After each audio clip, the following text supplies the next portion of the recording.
Россельхознадзор провел плановую проверку сельхозугодий Малгобекского района. Проверяли целевое использование земель сельхозназначения.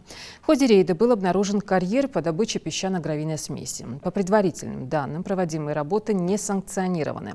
На это указывает кадастровая публичная карта, где пользователем земли является ГУП Малгобекский. Земли, которые разрабатываются карьер, должны быть переведены в категорию земель промышленности, космоса, транспорта и иного назначения. А на сельхозземель, на категории сельхозземель только для производства сельхозпродукции должны использоваться земли.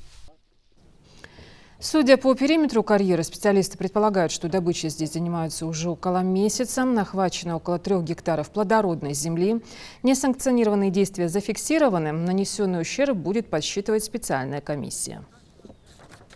Согласно статье 8.6 КоАП Российской Федерации, части 2, порча и уничтожение верхнего плодородного слоя, разработка несанкционированного карьера на землях сельхозназначения без документов будут применены административные наказания по статье 8.6, часть 2, штраф от 40 до 80 тысяч.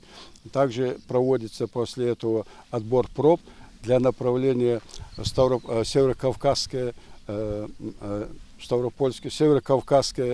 межрегиональное управление для проведения экспертизы по факту порчи или уничтожения. После заключения испытательного протокола, управление после получения испытательного протокола Северокавказской лаборатории будут приняты меры по предъявлению исковых требований на сумму ущерба, на площадь, нанесенную на землю сельхозназначения. Но по установленной площади карьера будет выведена сумма ущерба и поданы материалы в судебные органы.